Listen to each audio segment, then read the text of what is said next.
So 2 points, sir. ఒకటి parent-teacher meeting, quarterly meeting. We are going to mandate it. It's going to be a celebration of sorts across the state. That's the first aspect. Secondly, KGBV students are going to appear to CBSE exams. So a lot of preparatory work needs to happen. So మన పిల్లలు CBSE ఎగ్జామ్స్కి attend అవుతే మనకి exam లాగా ఉంటుంది. అదేవిధంగా పిల్లల్ని prepare చేయాలి. దానికి కావాల్సిన పోస్ట్ అన్ని కూడా ఫిల్అప్ చేయమని చెప్పారు. అదేవిధంగా ఈ మన pre finals, semifinals, unit test అని చాలా పకడ్బందీగా నిర్వహించాలి. సో దట్ ఎవరికైనా సెపరేట్ గా ఇంటర్వెన్షన్ కావాలంటే వాళ్ళకి ఇచ్చేదట్టు. ఫస్ట్ టైం కొన్ని స్కూల్స్ ఇప్పుడు సిబిఎస్ఈ ఎగ్జామ్స్కి వెళ్తున్నాయి సార్. గత ప్రభుత్వం అనాలోచన వల్ల 1000 స్కూల్స్ అని యూనిలాటరల్ గా చేశారు సార్. దాన్ని అసెస్ చేసుకుని మీ దగ్గరనే ముందర ఈ ప్రయారిటీగా తీసుకుని CBSE NCERT textbook, CBSE curriculum students CBSE ఎగ్జామ్స్కి వెళ్తున్నారు sir. So that is going to be a big priority in all KGBV model schools, residential schools are going to go for CBSE examination for the first time. So చాలా జాగ్రత్తగా పిల్లల్ని prepare చేయాలి. ఎందుకంటే ఒక పిల్లోడు పొరపాటున ఫెయిల్ అవుతే జీవితాంతం చాలా బాధపడతారు. అది జరగకుండా చాలా జాగ్రత్తగా హోంవర్క్ చేసుకుని మనం వెళ్ళాలి. ఈ రెండు మా సైడ్ నుంచి చిన్న priority. Thank you. Higher education ఇప్పుడు ఒక సెకండ్, ఇది ఎంతవరకు మీరు APAR automated permanent academic account registry of government of India?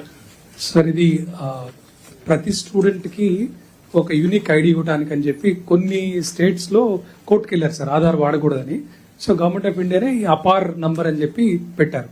ఈ అపార్ నంబర్కి ఏంటంటే మనం ప్రైమరీ ఎన్రోల్మెంట్ నంబర్ జనరేట్ చేసేసాం all students in government schools. APAAR number generation వచ్చి అక్కడ గవర్నమెంట్ ఆఫ్ ఇండియాలో పెండింగ్ ఉంది సార్. మనం కూడా కాన్ఫరెన్స్ లో రైజ్ చేశాము. They said they will give it fast. అది ఉంటే ఏమవుతుంది సార్, దానికి డిజీ లాకర్ కి లింక్ చేసి మొత్తం స్మూత్ ట్రాన్సిషన్, ఎక్కడికి వెళ్ళినా కూడా ఇబ్బంది లేకుండా స్మూత్ గా ఉంటుంది sir. That we already done the basic work sir. We are waiting for government of India to get it done. అదే చేసి ఫస్ట్ 100 days ప్రయారిటీ పెట్టుకున్నట్టు. ఓకే. మళ్ళీ గోతాలు కూడా ఇవ్వలేని పరిస్థితి అవద్దండి. లాస్ట్ టైం అన్ని గోతాలు రంధ్రాలు పడిపోయి ఇక్కడి నుంచి తీసుకుపోయే లోపల సగం ధాన్యం దారిలో పోయింది. నెంబర్ 2, ఇష్ట ప్రకారం సెలెక్టివ్ రైస్ మిల్స్. ఈ ఊర్లో రైస్ పండిస్తే, ప్యాడీ పండిస్తే ఆ ఊర్లో ఉండే రైస్ మిల్లు మిల్లింగ్ చేయడానికి లేదు. వీడిని ఇక్కడి నుంచి వాళ్ళ రైస్ మిల్ ఈస్ట్ గోదావరిలో ఉంటే అక్కడ పంపిస్తారు.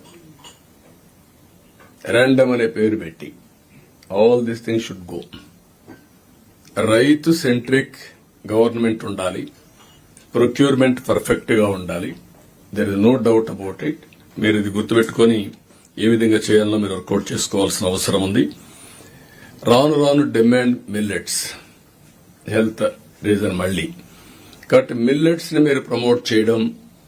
ఇప్పుడు కూడా మనం రైస్ బదులు ఏవైతే ఉన్నాయో రాగి, సజ్జ ఇవన్నీ ఇవ్వగలిగితే, పీపుల్ గా ఒప్పుకుంటే ఆ రేషియో ప్రకారం వాళ్ళకి డిస్ట్రిబ్యూట్ చేయడం, ఇండెంట్ తీసుకోవడం, అవేర్నెస్ తేవడం అవసరం. అది కూడా వర్కౌట్ చేయండి. అల్టిమేట్ గా every district you are monitoring జీఎస్డిపినే కాకుండా inflation. District to district, state as a unit we want to monitor inflation. ఈ రోజు ఒకప్పుడు ఎప్పుడో పెట్టాం రైతు బజార్లు దీనికోసమే.